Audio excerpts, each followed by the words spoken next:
Rama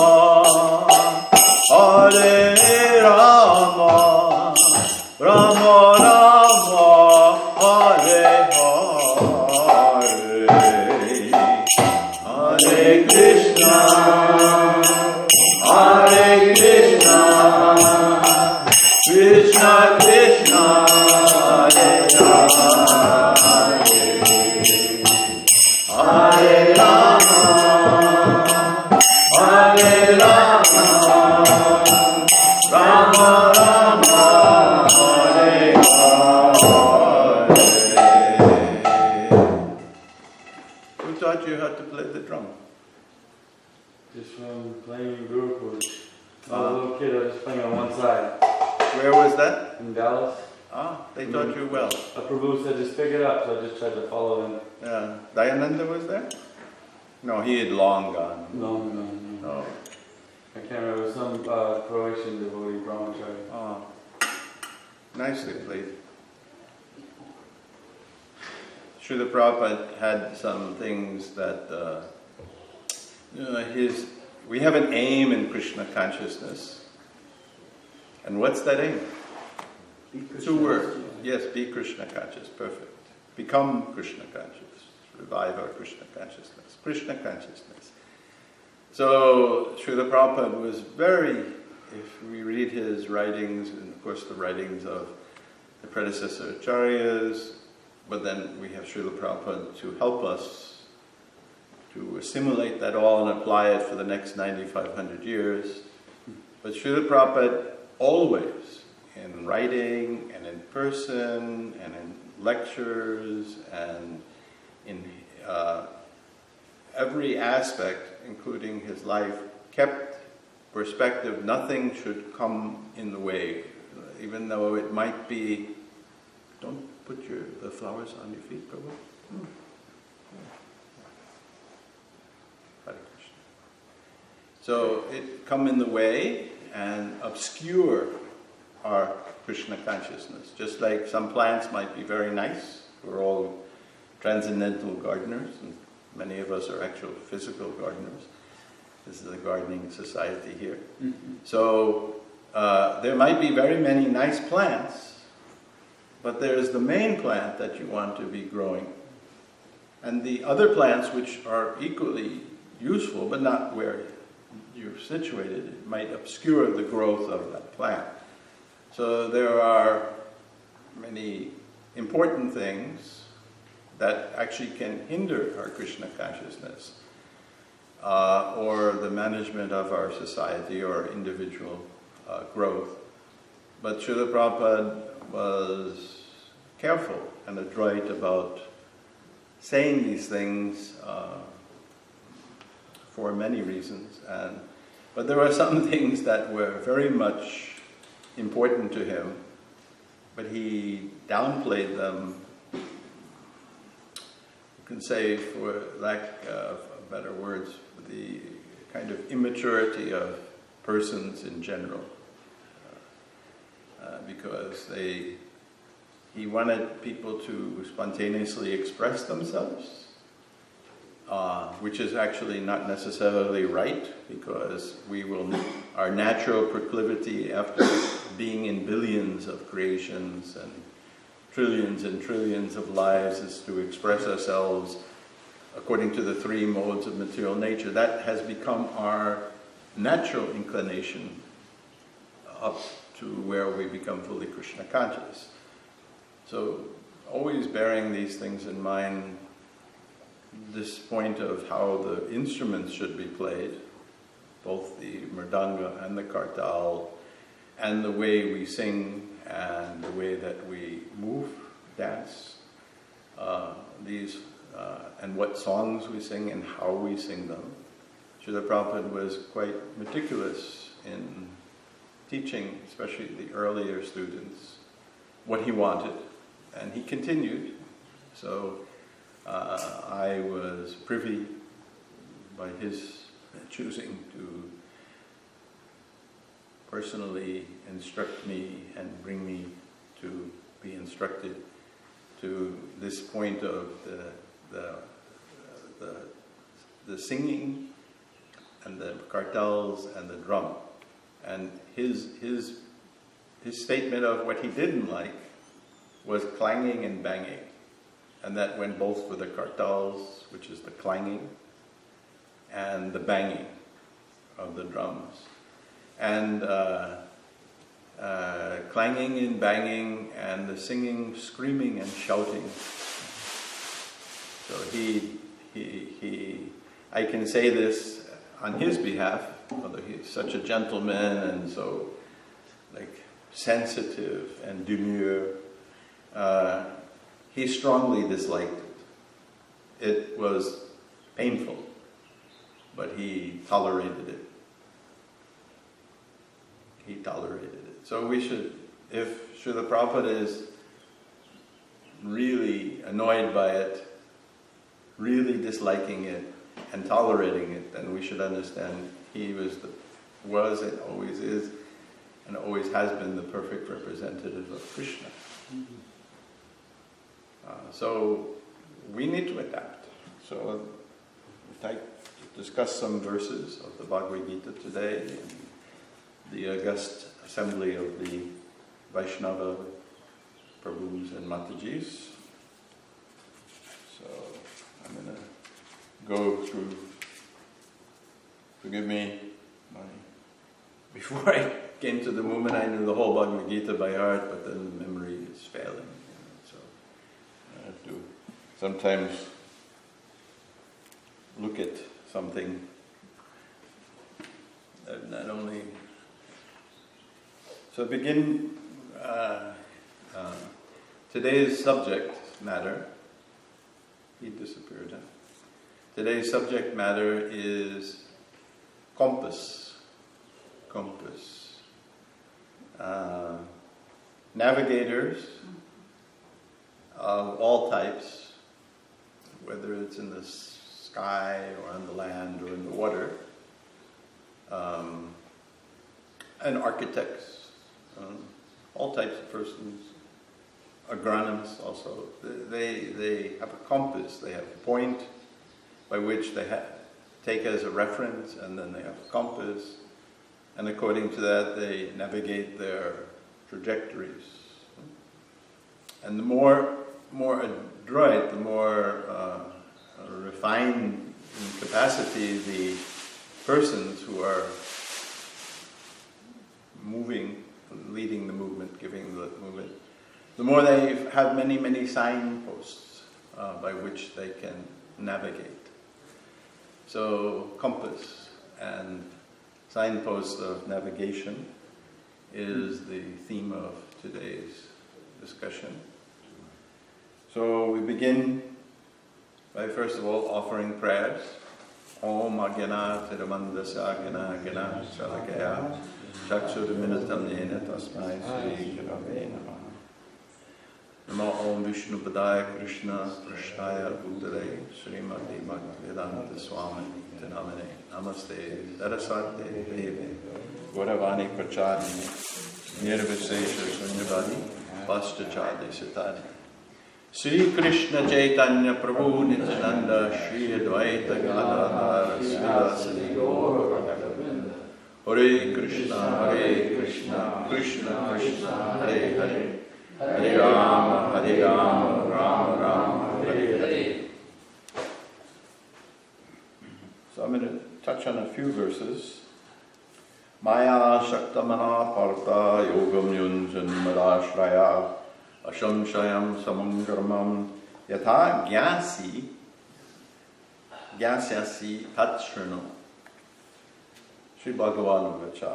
The Supreme Personality of Godhead said, he's speaking of course to Arjuna, now hear, O son of Pritha, how by practicing yoga in full consciousness of me, with mind attached to me, you can know me in full, free from doubt.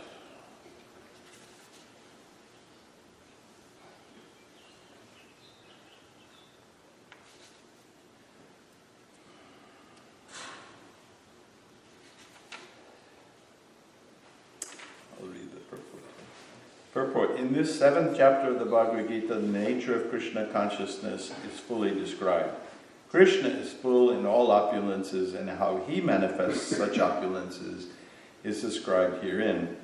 Also, 4 kinds of fortunate people who become attached to Krishna, and 4 kinds of unfortunate people who never take to Krishna consciousness are described in this chapter. So we have a limited amount of time, but try when we're listening this time, like last time I gave a class, I tried to give some techniques of hearing. So where we're hearing what Krishna is meaning, comparing what Srila Prabhupada is translating as the Sanskrit, what Krishna says, and how Srila Prabhupada brings it to the purport. But in this case, we're talking about compass. So hear all of these points that Krishna is giving and that Prabhupada is giving, because these are, it's not just the compass, but there's the, along the route, there are all types of signposts. Like a mariner, he has a chart, and the chart has been developed through various methodologies, and then it'll show where the tides come, because like there, if you look at an aerial view, satellite view of where the different oceans join, like the Bay of Bengal and where it joins the Indian Ocean and the other oceans, they're actually definitive. You can see, although there's a middle point where it's a little, but they're definitive. So the mariners have maps in which they know the tides within the water, because there's tides within the water, there are streams, and there are different things inside the water. And so they're hidden from view. Of course, an adept navigator can actually see them, signs of those, without the map. So at this point, we all need maps.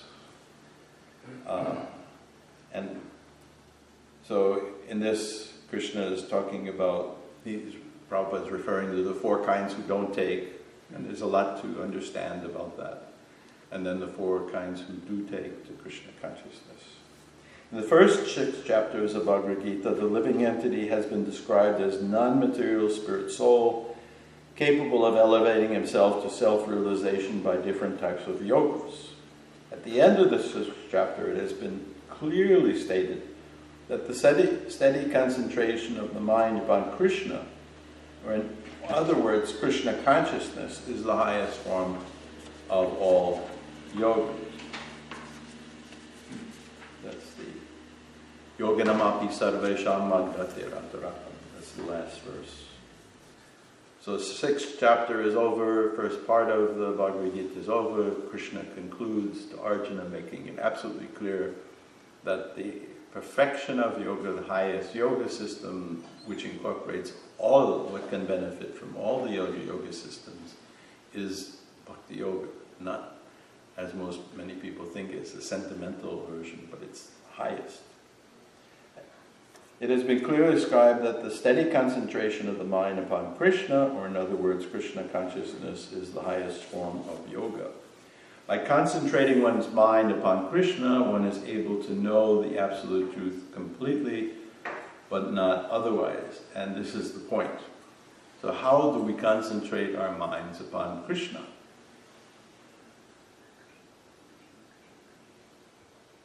So the more that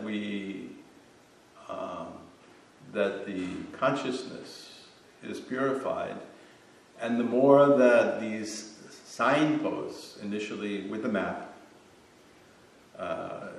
of the Shastra and the guidance of Sadhu and Guru, the more that that's vivid and replete and complete, so that every step in every direction in all dimensions, past, present, and future, are clear to us, both by the discretion of the map, the vivid things, the externals, as well as realization. So that the more that we can always keep our mind fixed on Krishna. Otherwise, what is that? I'm not thinking of Krishna, or I am thinking of Krishna. That's the clear thing. So there's many ways. one person was criticizing me. It wasn't just one person, but when Swami was criticizing me, yes, I have a whole list, in which I ask everyone to please forgive me. And if they can't, then they can do something nasty to the body when the body is dead, because it wouldn't be appropriate for them to do it while the body is alive. Anyway, so there's one person, Swami, it's a long story, we don't have time too much for this, I might come back to it. So he was criticizing me for my schedule. I might have told this before. My schedule, because I was alone in Delhi, I was loitering here and there, as Srila Prabhupada called about himself, living in people's garages, living in tables that are like in the dog house, and every place. One time it was a brothel and I ran away. It was not nice. It wasn't the brothel itself, next door was a brothel, so that wasn't nice. The brewery was nice. I made the first actual ISKCON temple in Delhi in a brewery, but there weren't anything being brewed, it was a very big brewery. So this devotee, this Swami showed up, and I told him my schedule, and he criticized me, but I had no money. That's a whole other explanation, but I had no money even for transportation, so I had to walk 12 miles a day. I had no prasadam, and I gave all my money to Vrindavan, and they didn't give me any money back for transportation or prasadam or a place to stay. The Prabhupada says that Ardha Murgi, there's a saying, you know the saying? Ardha Murgi, half chicken philosophy. The farmer's keeping a chicken and feeding it every day, and then he thinks, oh, just chop off its head and I can just get the eggs. So this was more than Ardha Murgi philosophy, this was no Murgi philosophy. Just don't give him anything, he's a stupid idiot, he'll still give us the money, he'll still go out. Anyway, this Swami showed up, there was nothing to eat, and I told him my schedule, which I related to Srila Prabhupada, which was as follows. I'd get up at 3, and then I'd take a bath and put on my clothing. I'd sing Mangalarti, I'd chant my 16 rounds, I'd read Srimad Bhagavatam and go out preaching because there was nothing to cook and nothing to cook it with. And then I'd go out from 6 a.m. and come back at 8 p.m. And then I'd, read Bhagavad Gita and take a bath and wash my clothes, one dhoti, one kurta, and then I'd go to sleep on the floor. So he said this was all Maya. And that it's not Krishna conscious, and that I should be reading, Anyway, I wrote to Srila Prabhupada, and he said, your program, as you have outlined it, is spiritually perfect. And he says, just go on, but never neglect to read whenever you get a moment, because he picked up on what that Swami instructed, not to negate it. And it wasn't that I wasn't reading, because I would read to everybody who I would meet for those 14 hours a day, and discuss Bhagavad Gita and Srimad Bhagavatam. And then Srila Prabhupada says, preaching Krishna is Krishna.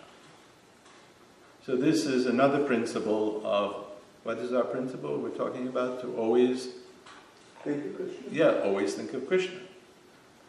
So, but we could be preaching and not thinking of Krishna, and that's where we get into trouble, especially with preaching, because that could be catastrophic. We might be gardening and not thinking of Krishna, but if the results of the gardening go to Krishna, that's okay, we're purified. But we should be thinking of Krishna as we garden.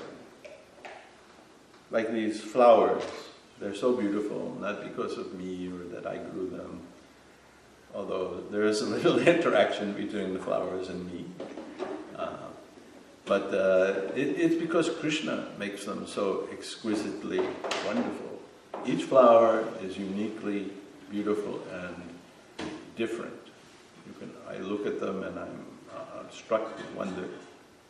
I've told this before, Srila Prabhupada was looking at a frangipani, that beautiful flower you find in India. And he said, simply by studying the flower, one can become fully Krishna conscious. So not out of sentimentalism and, just like whimsy, like flower out of the, mist, But by specifics, see how Krishna is so expert, and see how Krishna. And then by hearing, and to seeing how Krishna has made these things and how he's directing all the wandering of the living entities. So it's a practice, it's an art that comes from within, and without is the direction, the signposts. Impersonal Brahmajyoti or localized Paramatma realization is not perfect knowledge of absolute truth, because it is partial. Full and scientific knowledge of Krishna and everything is revealed to the person. Full and scientific knowledge is Krishna, and everything is revealed to the person in Krishna consciousness. In complete Krishna consciousness, one knows that Krishna is the ultimate knowledge beyond any doubts. Asham Chayam Samankaram. Krishna says, Asham Chayam. And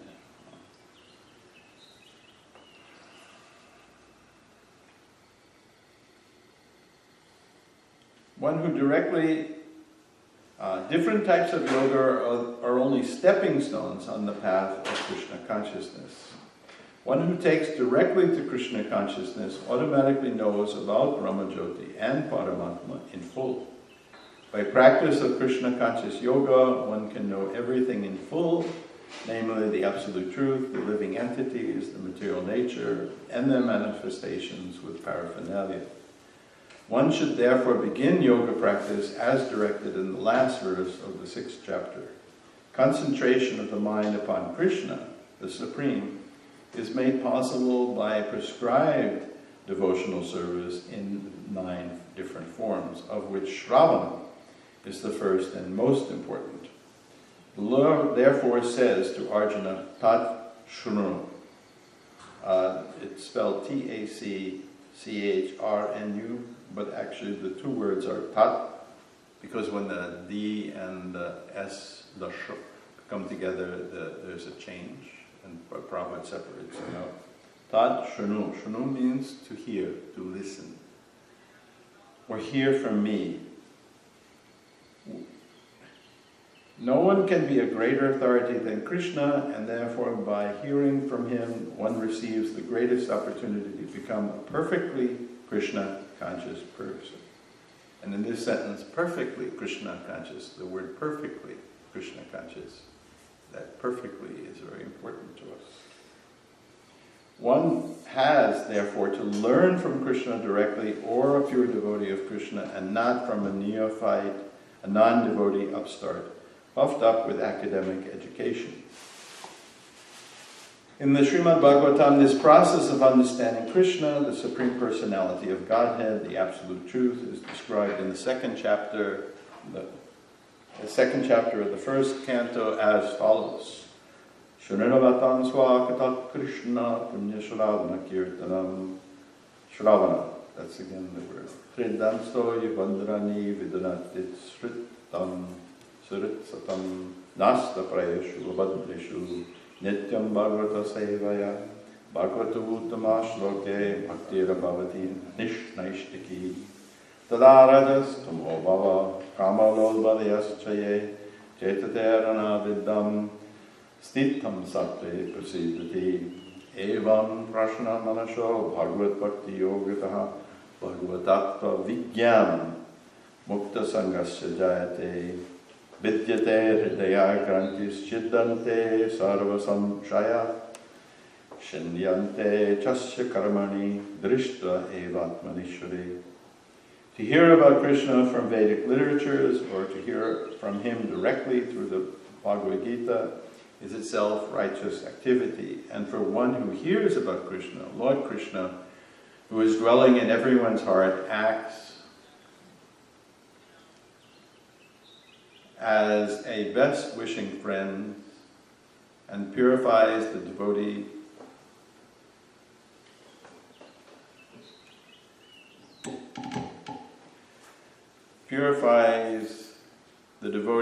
who constantly engages in hearing of him this way. So this is the point, hearing constantly.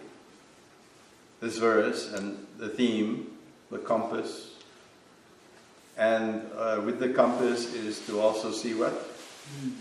It's not just the compass, what is our north?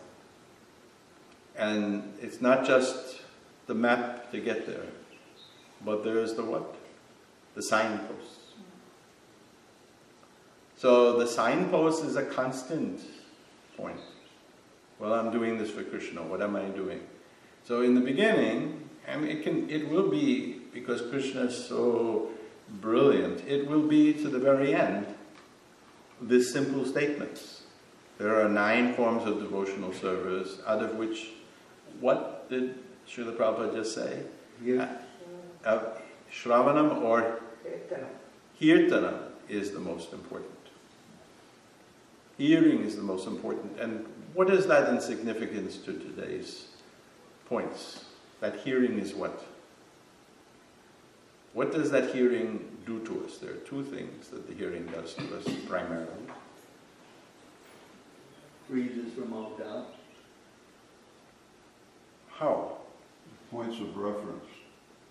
More specifically, points of reference. Yes, frees us through points of reference, so that, yes, that's the overall goal and the end result. Purifies the devotee. Yes, that's the secondary. Nashta prayashu abandrishu. Nashta prayashu abandrishu. So the heart becomes cleansed. So that leads to the vijnana. And it also leads to the ability to understand the instructions. Because without this is transcendental. Guyam aikyati. Prichati. This is guyam. Raja Vidya, Raja Guyam. This is so, but Krishna says, Pratakshavagamam dharmyam shushukam karta. Pratakshavagamam. So that vijnanam, as mentioned here, that vijnanam, that realization, comes from within, but it's twofold process. One is that purification, and the other is hearing specifically to know these signposts. So that at every step, at every turn, one knows that I am authorized to do this. Not just generically. Generically is good. There are 9 forms of devotional service, like puja. But puja, and all of the different things, there are specifics. Just to say, for instance, patram pushpam phalam toyam yoma bhakti prachiti. Krishna says that there are 4 types of things that we can give to him, right? So simple to please Krishna, but at the same time, the devotee aspires always to improve upon the way that they are pleasing Krishna. They don't think, well, I was born in Krishna conscious, or I got initiated, or, I come from an Indian family, or maybe even more preliminary, I'm Christian and I know, or I'm Jewish and I know, or I'm a Hindu and I know. No. The devotee doesn't concern with that. Somehow we are here at this point where we can have perfect knowledge. Perfect knowledge. And that perfect knowledge is very specific. Part of that perfect knowledge is that process by which we can become purified, and the result of that purification leads to what? Form direction. Krishna consciousness. That's vague, that's true. No, that everything is crystal clear, but not because I think it's crystal clear. It's crystal clear because on the authority of Krishna, on the authority which we get through the authority of sadhu, shastra, and guru. So this is authorized. Is it authorized for me to be doing it? Can I anticipate that this will please Krishna? So a devotee, the more that the cleansing is there, the more that there's a realization that to please Krishna is the most difficult thing in the world. In ostensibly. Because who is Krishna? How difficult? Just like I watch a lot of interviews because I want to understand people. And there was this really rich guy, and he was talking to another person who was a friend, the interviewer. And he says, what did people get you for your birthday? He says, is there anything you don't have? Isn't it? So what can we give to Krishna that really would matter to him? You know, what can we, and what can we give that actually pleases? So just like if we have a guest come into our house, like I was asking Prabhu and his wife, you know. So we speak sometimes in Hindi, sometimes in English. She actually understands English but can't speak English. She speaks in Hindi, so we were speaking in. He also throws in some Sanskrit, but he was pretty good this time. His Pandiji wasn't around. When he's in India, he has one associate. They're always speaking in Sanskrit, and he kept it calm. So I said, Rasagosh, because I was explaining about my experiences in entering into devotional service under Srila Prabhupada's directions. And I don't want to spoil the topics, but one of the things, when I was 13, my father died. I inherited what's today $10-15 million, and I had my own, I don't know, it was less than $250,000 that I had earned. And I gave it away, because I thought, now I have to become serious about understanding the highest purpose. I need my compass. I need to know what is my due north. I need to know how to get there. What is the path? And I felt that, complete renunciation and service, in the purest form, connecting to God somehow or other would be the path. And I thought there would be several obstacles. One is having money. So I renounced it all and took a vow of poverty, and from that moment till I joined the movement, was in absolute poverty, even though I had money. And I would work with certain things. But I also did 2 vows. One is to never see the face of a politician. Somehow, some previous life, even though I had never read it. And to never deal with business people. So what did Srila Prabhupada have me do? And then I was in India with the Peace Corps in a joint venture between 7 governments, including the United States, and an independent project they call the PL-40, which is an American project, but it was governed by an international body. So, I got deadly sick, and when I was in India, and I was with all these governments, and they put the best doctors on me, and I was shaking, and they thought it could be malaria and this thing, and they did every blood test and everything, and they couldn't figure out what was the sickness. And this was all divine plan of Krishna, because I had something else in mind, which he would have had to rearrange the result of that. So he was rearranging 50 things by rearranging this one thing. And so to prevent me, in retrospect, I saw it, and not long after it happened. So I changed my plan. I was going to go someplace and change my plan. And because Krishna already had the compass set. He had where I could continue evolving and making better connections for my development of Krishna consciousness, which he did already in India. So I was leaving from Delhi, and I was looking out the window, and I looked at the terminal, which was very small, and I had only prayed to God twice in my life. This was the second, up to this point, this was the second time. And the first time was when my father died, and I prayed to God that I don't want to do these things until I understand why you killed my father. So then this was the second time, and I looked at the terminal and I said, "My dear Lord, I never talked to you, but please never let me come to this Delhi again." And then I became Prabhupada's Delhi man. But as the door closed, they turned the handle, and all of a sudden if you're sensitive to your eardrum, you can hear it, and the pressure changes. So with the change of that pressure, and just after that prayer, and I was sealed in, and I couldn't escape and go back to my original plan, the entire disease changed, completely gone, vanished, like poof. Just like smoke, little smoke with a fan, vanished. So I knew that something was there, for some reason. So we make our plans according to our puny brains and our contaminated consciousness, which is mixed by the modes of goodness, passion, and ignorance, and even up to the end, these things exist, including goodness, which actually taints us in a particular and peculiar way of still making our interest ahead of Krishna's. This is all the contamination of the modes of material nature. It is nothing and only and specifically in a myriad and an infinity of ways of making Krishna's interest superior to ours.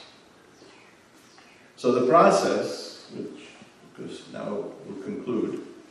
So the process Srila Prabhupada outlined to me of this journey, the process of having experienced navigators show us all of the signs, the landmarks, the different ways that we can navigate and know very specifically, am I doing this the right way? Pravrittancha, nirvrittancha, janana asura. Krishna explains in the Gita that this is the condition, and especially it's applicable to the Kali Yuga.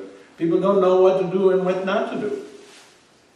So, Srinava, we have to do it according to what we hear, not according to our whimsy. If we're just doing it, oh, I like to do it, I know that Krishna will be pleased by this. So Krishna is kind, but that is not love.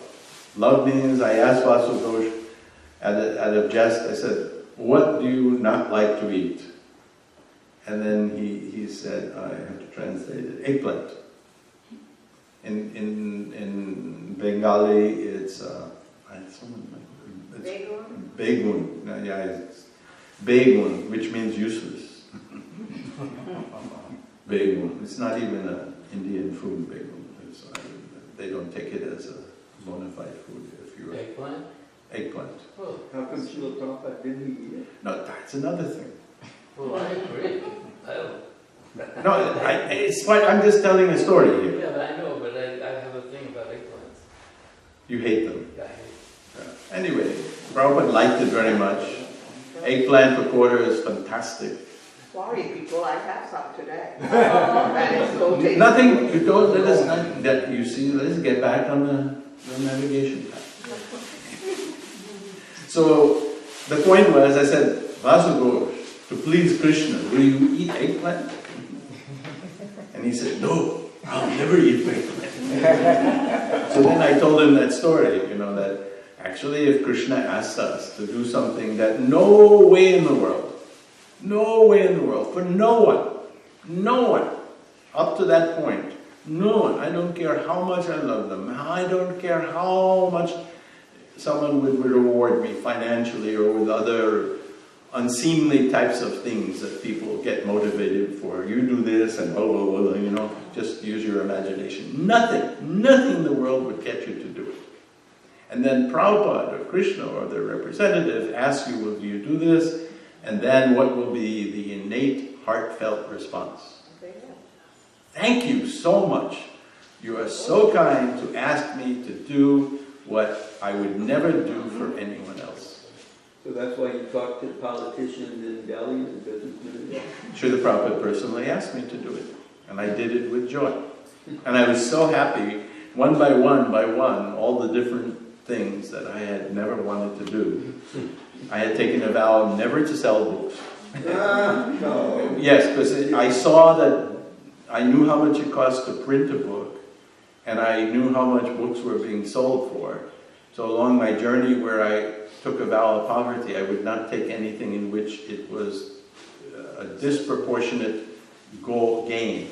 I consider that not immoral, but for me, because I was trying to refine the morality. And it goes back to something when I was 3 anyway, you know, in terms of seeking a path of, you know, relative perfect morality, of making profit. So, but books are enormous profit. So I didn't think criticizing of others, but I didn't want to do that because it would compromise.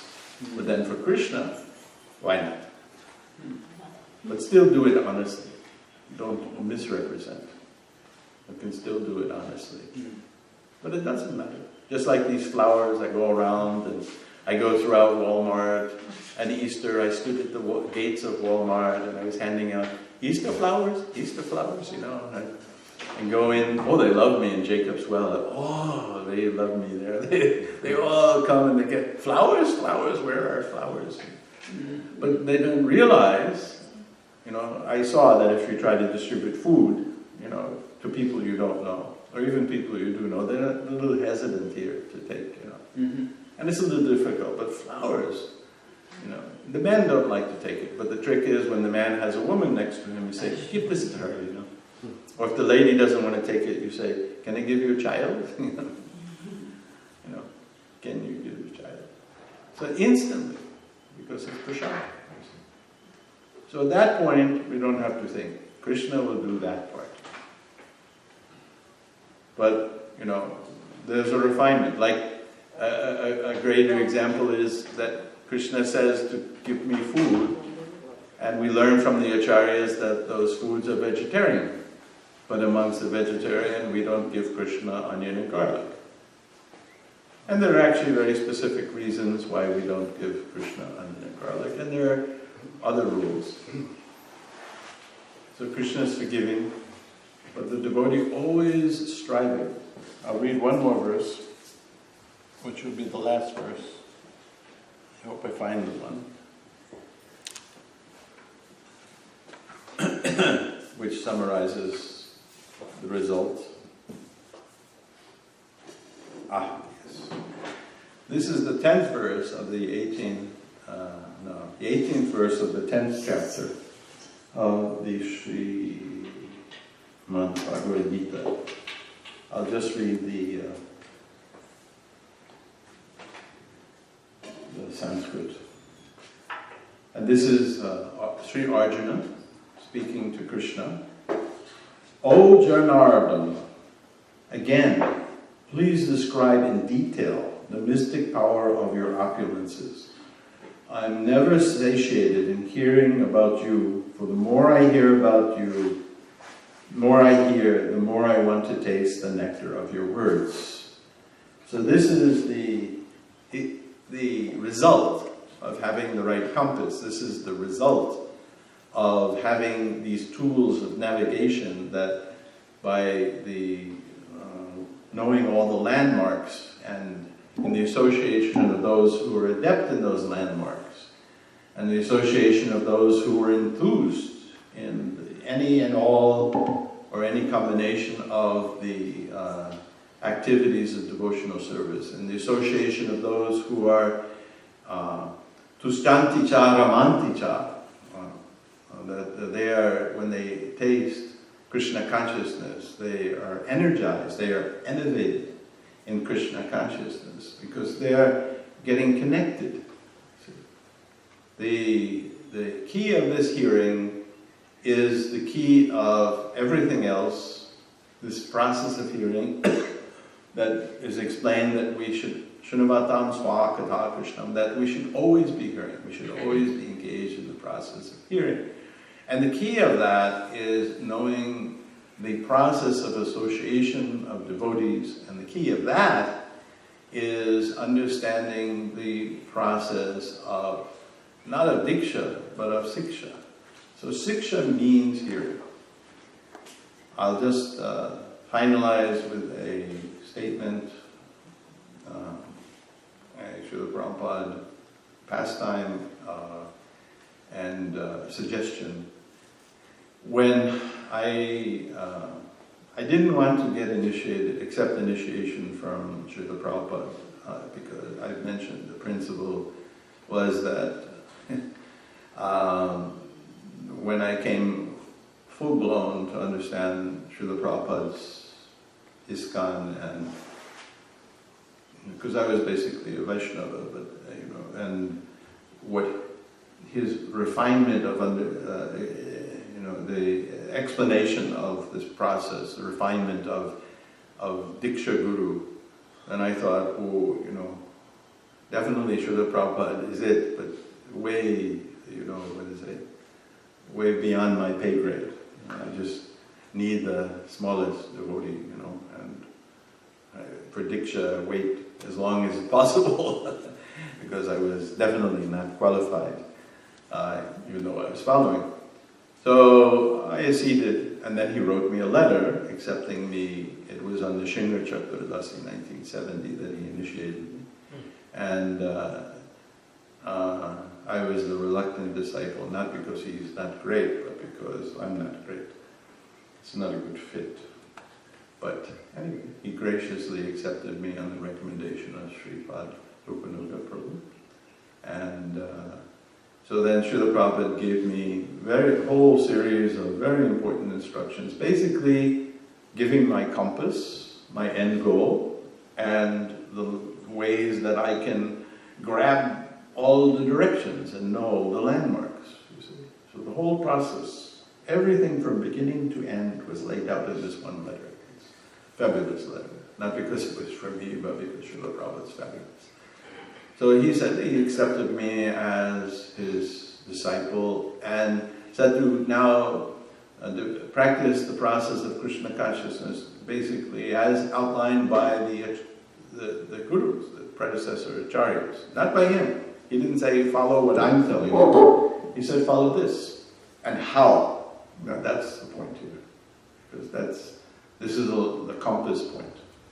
In the association of your God brothers and God sisters, you practice this Krishna consciousness. The key.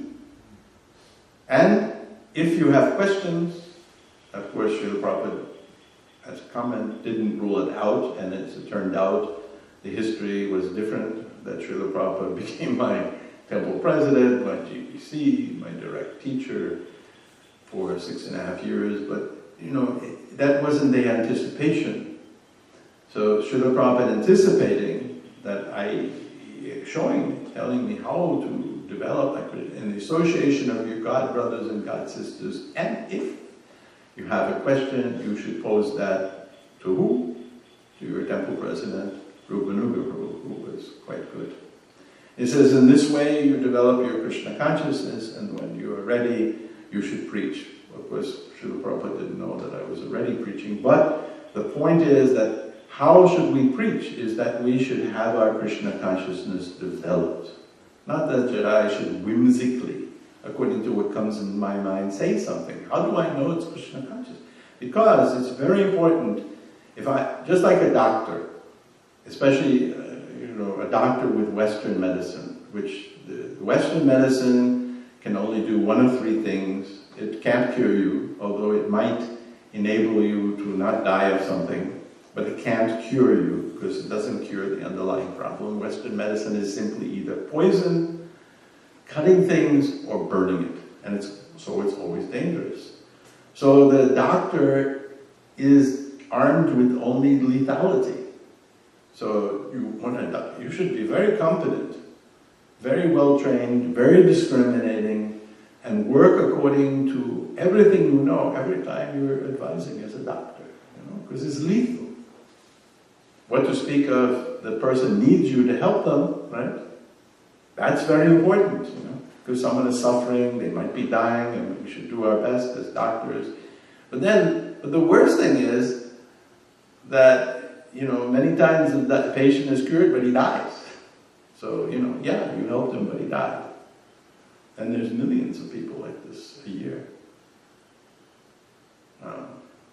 So the principle is not just to be whimsically giving some advice, but not only the advice that will help, but really very specifically advice. So preaching means, how do I know if I don't know the path for myself, very exactingly, very specifically, with certainty by which I can corroborate and verify how I'm making my choices in this process, Otherwise, most tendency is to go wrong, go astray, because Krishna is very kind.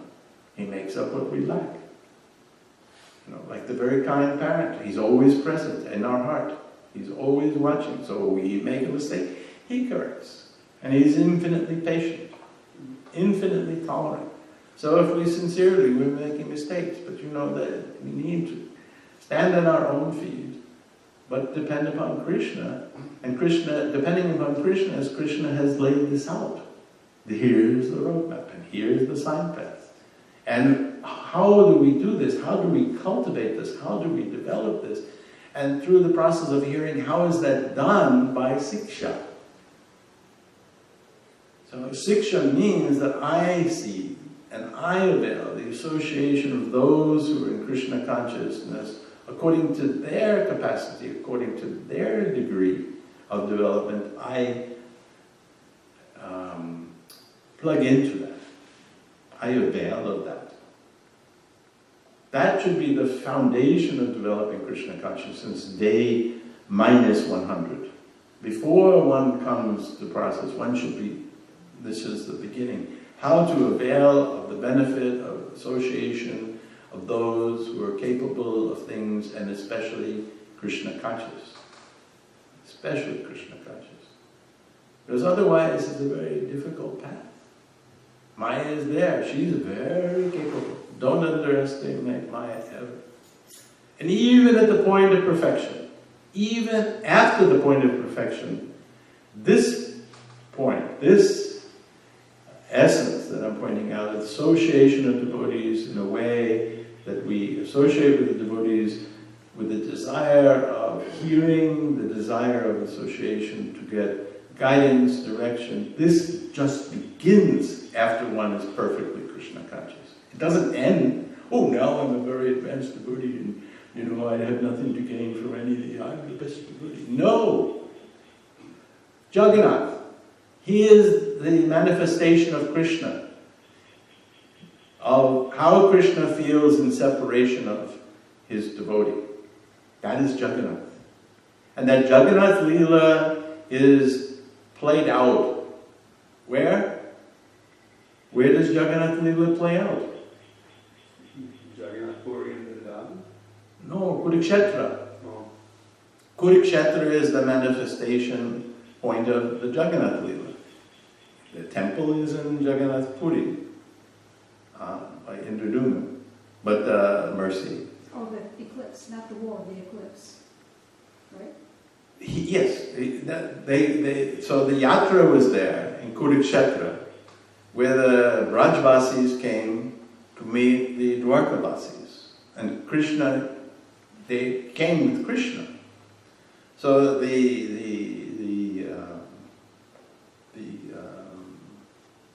description of this, that is there in the Srimad Bhagavatam canto, is not just the ecstasy that Krishna is feeling and the devotees feeling in between themselves, but perhaps more importantly for us, is the ecstatic feelings that the Brajvasis were having when they met the Dwarkavasis.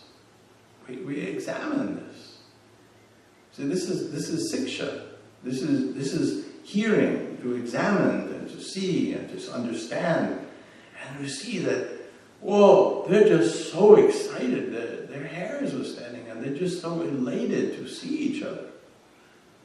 Because every moment the association of the other devotees just enthused them more in Krishna consciousness. Just enthused them more. Krishna is always enthused more and more in the association of the devotees. Krishna is the reservoir of all pleasure. Krishna doesn't need pleasure from outside. All pleasure comes from Krishna. Yet, Krishna is always seeking the association. He madly seeks the association of devotees. He's always feeling separation from the devotees. He can't understand how his devotees feel. That's why he manifests ultimately as Lord Chaitanya. He can't understand, how are these devotees loving me so much? It's incomprehensible to Krishna, who he's Sarvajna. He knows everything, but he can't understand his own creation, that how much they love him and are willing to do anything. And he's always trying to understand more the relationship and increase the relationship he has with each and every one of us, including and especially the perfect souls. And the perfect souls are always thinking, how can I please Krishna more? That is the excitement. Every minute, every second is ecstatic because they're just, seeing how they can please Krishna more.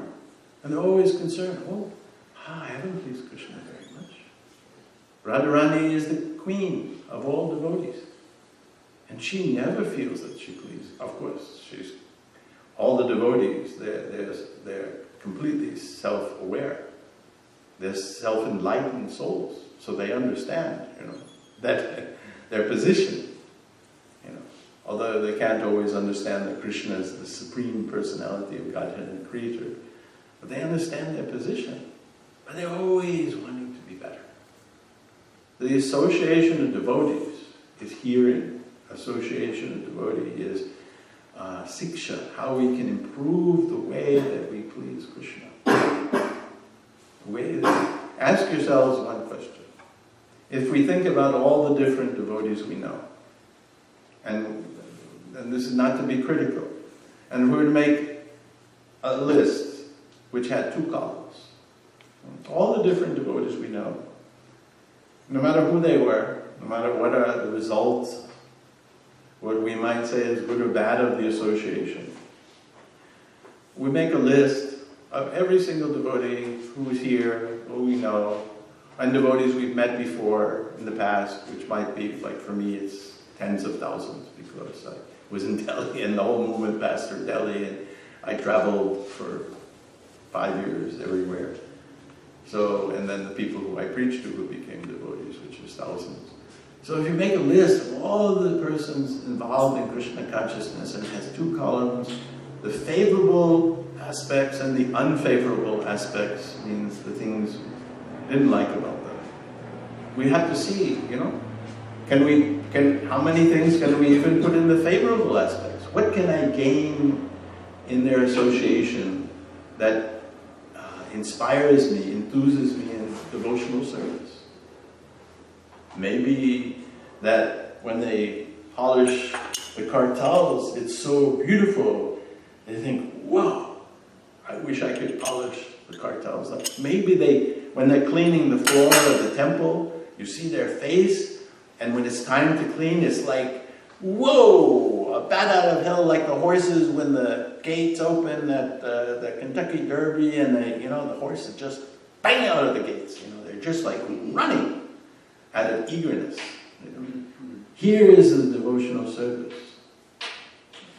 Here's the devotion. So associating with people who are very, very enthusiastic or moderately enthusiastic, even if they're enthusiastic about one aspect of devotional service. And we cultivate this. We don't just like, it'll happen. No, devotee cultivate, just like anything else. In the beginning, it's called what? The beginning of devotional service, what is it in Sanskrit? Shraddha. Sadhana. Yes, Shraddha is the basis, but the practice is sadhana bhakti. Ado Shraddha tata sadhusakam tata bhajana kriya. So bhajana kriya means practice in devotional service. Practice. So practice. We have to practice. We're always practicing. In the spiritual world they're practicing. They're always thinking how they can become better devotees. They're always thinking. And they see other devotees and they find them as an inspiration. We have to be like that to get there. Yoga Maya is not going to be very happy if they think, when he sees other persons, he thinks, they're not as good as me. I can't have anything to learn from them. After all, they're a butterfly and I'm a yogi. No way in the world devotees are free from that. They just see others and they see non-devotees as an inspiration for the devotional service. You see how nicely this person's doing? You see how nicely this person's doing? If I could do that for Krishna. There's no end. But as soon as we think, no more God, then all our enthusiasm is lost. Anyway, we're all very fortunate. Talked about the compass and the method of using that compass. Any questions? Hare Krishna. Yes. I want to play devil's advocate. You said a number of times in your Krishna is so kind, and yet philosophically we understand that he subjects us, or we subject ourselves, whatever it may be, to 8,400,000 species of life of which we endure repeated birth and death, repeated suffering, and then finally we achieve the human birth, and you were fortunate enough to be serving the pure devotee of the Lord in India, and yet you were suffering so much. Mm-hmm. You had a disease which even the doctors couldn't understand. Well, that disease was before. I was actually practicing Krishna consciousness because of the association of a Sri Vaishnava and other Gaudiya Vaishnavas, but it wasn't like, I didn't really know, clearly what was happening. But that was before there. But being in India, yes, when you read the book, when it finally comes out, you'll see it's like, whoa, I wouldn't want to be him. Yeah, so my point is, even in your service to the pure devotee, you endured so much suffering, so many things that we are just traveling, the austerity of the travel in India, the austerity of the diseases you incur, the austerity of not having really a place to live, or so much suffering you went through, and you were serving the pure devotee, you were serving Krishna. Yeah, so trying to. Why is the living entity, or why does Krishna subject him to so much suffering? Okay, well, there's two parts to your question.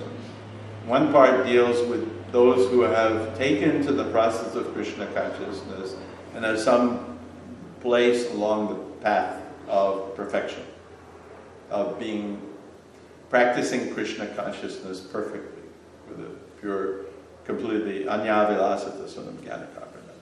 So, someplace between beginning and developing, and yet we see that myself and other persons, maybe me a little more than many, they endure many difficulties. And then the other is persons in the material world, why are they suffering? So, the answer is similar. Like, when I go out and I distribute flowers, I also preach, and I ask people, it depends upon people I know. I ask them, I'll start talking about this. Like, there was one lady I met, I can't remember who it was, but I asked her if she knew much about biology, and she knew, so I explained to her a little bit. I said, if you look at biology, it's just a miracle that this world is going on.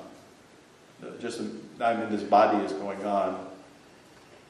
And I said, actually this body is designed in a very extraordinary way.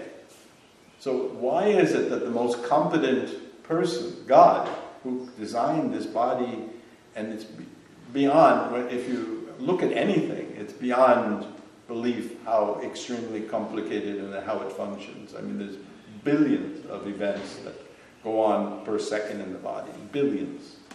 Within every 20 seconds, the blood flows 30,000 miles on the average body and delivers oxygen, takes away carbon dioxide, and takes away refuse and gives other elements to something like 35 to 50 trillion cells. You talk about that, how perfect the delivery system that is, right? We might admire FedEx or the post office, but multiply that 1 billion times, and that's what the body does every 20 seconds. Just one of the things the body does. So that's such a great designer, such a brilliant personality, then why did he let so many imperfections in this world that we suffer? Birth, death, old age, disease. Why? So there is a plan why that happens, and that is a wake-up call. That is a constant reminder that if you, like on the edge of the roads, you know, in many of the places they have those bumps, you know. Or if you're coming down the road to some stop signs where people have been noted to not go through, they have some little bumps in the road, and, you know, they're warning signs. So all of this suffering in the material world is a warning sign. Wake up, sleepyhead. You know, stop dreaming of, you know, making this material world perfect. It's impossible. You know, Brahma Ataja Jignas. Now inquire who I really am. So that's one side. And the other side is a little more complicated. Philosophically, one can look at it. I had this question from the time I was 3. And it was formulated by the time I was 7. I didn't know the jargon by which other people looked at this. I had no idea until I was many years later, like maybe when I was 30. But basically people say materially, why do bad things happen to good people? Right? And why did my father die? You know, that was cruel, more than a cruel and unusual punishment. It was like, I had a long talk with Krishna, I didn't know his name. I said, you know, if you had thought of 1 billion ways to make me suffer, if God had sat down and thought of 1 billion ways to make me suffer, because I had suffered a lot, you know, by the time I was 13. I was beaten up hundreds and hundreds of times. Anyway, so many other things. But I thought, I spoke to him, I said, you know, if you thought of 1 billion ways to suffer, this would have been the worst way to take my father from me. I was so angry. Why did you do this? It's total suffering for me. So we look at it and say, you know, it wasn't that. It was just, that was just part of why are bad things happening to good people. So karma is there. And also, but karma is never empty. Because in the end, material nature goes on independently of Krishna, semi-independently. But so nothing, Krishna says none of this has to do with me, but at the same time not a leaf moves without the sanction of God. So Krishna rearranges all of these things perfectly so that sometime or other you'll say, oh, just that, oh, I see it now. I see it. Why I've been dragged through this. And as a devotee, you know, on a personal level, I don't bother thinking about it. I mean, I look and say, you know, it's kind of a little heads up. I should become better at this and better at this. You know, I should, you know, it's a heads up for me as a person who's somewhat striving for Krishna consciousness. But at the same time, I can't second guess. You know, Srila Prabhupada says that if we see ourselves suffering, we should understand that it's from past karmas. At the same time, you know, we're alleviated from those past karmas. But we may still be doing something. But it's always for our benefit.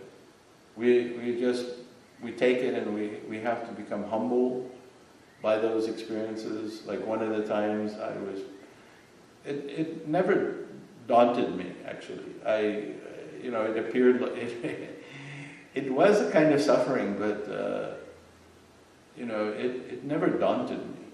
In fact, you know, until my health went, I really went. And I just think, just time to work harder, you know.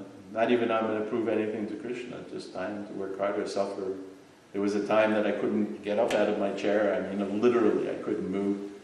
And my whole right side of my body became paralyzed. And Akrura, who was the leading book distributor in the world, happened to be there and gave up book distribution for 4 months to carry me around. It was quite impressive. He'd carry me up the stairs and put me in a chair, and it'd be like this, and he'd give me the Gita, and I'd open the Gita and preach to the person. It was quite impressive. I couldn't have carried it out by myself. It just happened. You know, you just kind of imagine the picture. It was like that. You know, like this guy who's just sitting there and puts the Gita. But still, I was okay. You know, it's just suffering. Right? It's transcendental to our existence. Right? It's just like if there's a tornado and you're in a building that's tornado proof. Then you know there's a tornado and your building might shake, but you know, okay, I'm safe. Understand? Like when I go to the doctors or meet other people, they say, how are you? And I should have to wear a sign, please don't ask. Because, but the thing is, I am okay. Me, myself, and I. But the body, what to do?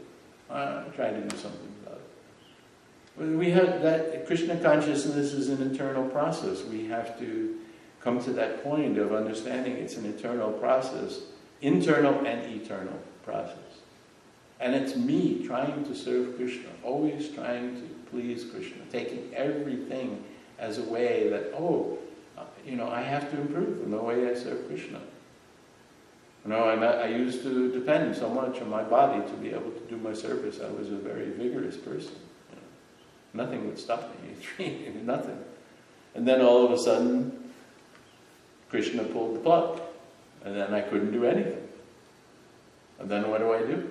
So then I just have to remember Krishna, that I'm an eternal servant of Krishna. Sometimes he pulled the plug where I didn't remember where I was, who I was, how I got there, nothing. I was just completely just sitting there like a vegetable. I couldn't think of anything. Nothing. It was all for a very long time. And then I remembered, I have a spiritual master, Prabhu. And I'm Tejiyas. I can chant Hare Krishna. That's all I can remember. For 2 hours. Something like that. So we have to depend on Krishna. All of this is nothing more that we depend on Krishna and take his shelter. Nothing else. Isn't that kind? So a devotee it might be very difficult, and we think, how will I get through this? And then we might cry and think, I don't know how I'm going to get through this. I'm eternal soul, that's all I know, but I have no idea how I'm going to, like this last incident for me. It was unbearable. It was a purposely organized thing to torture me. And I experienced physical torture before, many times, like hundreds and hundreds of times in my life, where people ganged up and physically tortured me. In school they used to do it. So, you just have to tolerate it. And then you have to, but fortunately we know the end goal. Right?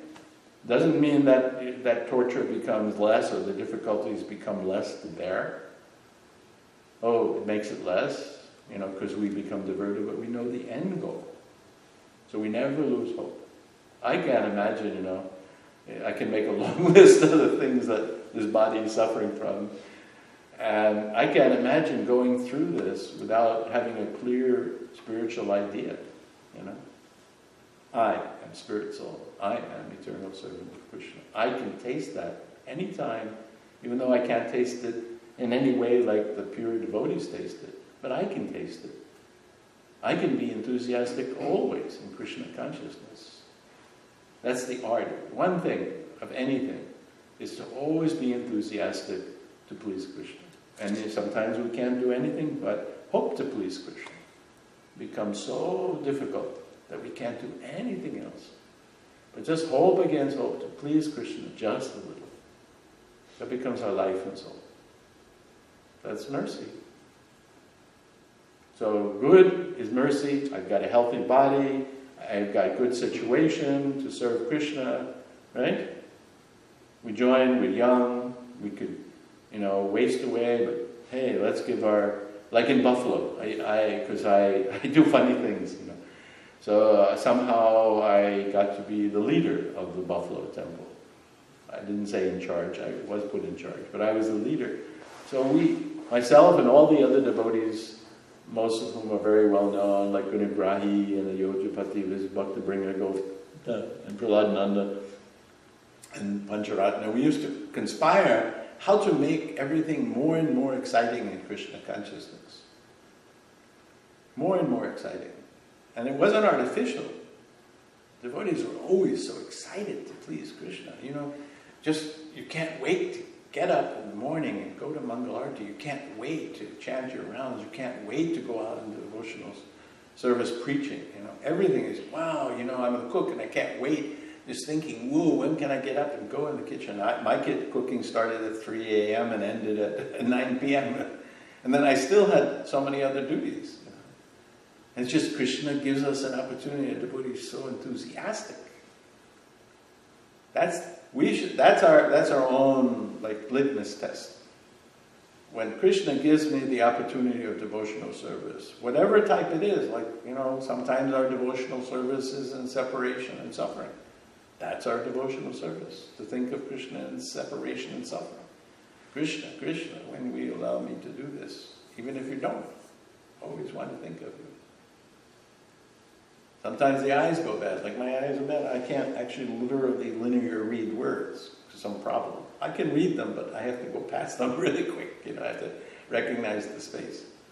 So that's separation. Oh, so I have to hear. So nice. So the enthusiasm to get this opportunity. So we used to make a routine. When any one of the three leaders would decide now is Sankirtan, and we'd ring the bell, and if we rang it once, only once, that means that devotees, we're going to leave in 3 minutes down for Sankirtan. And you know what? We never missed.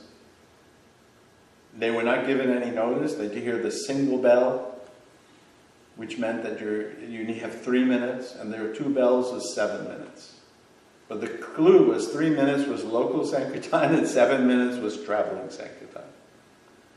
So they, could grab a coat or something else. But it was all in the van. It was very, very well organized. I mean, this was like military organization means in terms of everything.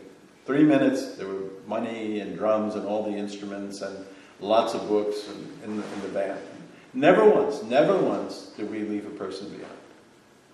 They were so enthusiastic to do devotional service, and we just worked with each other to make each other more and more enthusiastic. Association, to become more and more enthusiastic, talking about Krishna, serving Krishna together, guiding each other, helping each other, at each other's service. How can I help you in your service? Oh, you're going out preaching. No, you have nothing. The temple president, I respect Yogi because he's like this. So the temple president, number one servant. I also went out on Sankirtan, but no devotees cook. No devotees clean. No devotees do accounting. No devotees do shopping. No devotees do laundry. All done by me. Lowest servant. So they all can burst out the door after 4 classes and go and preach, right? Support, right? Temple president, leaders, support other devotees in their devotional service. Whatever that service is, gardening or anything else, I want to make sure that they get full opportunity for their service. There's no hindrance. Because of enthusiasm. I'm so happy to see them engage in devotional service. Preacher, so happy to see that person even just a little bit picking up Krishna consciousness. Whatever tools we have. Anyway. Thank you. Hare Krishna. All glories to Sri Krishna. Thank you.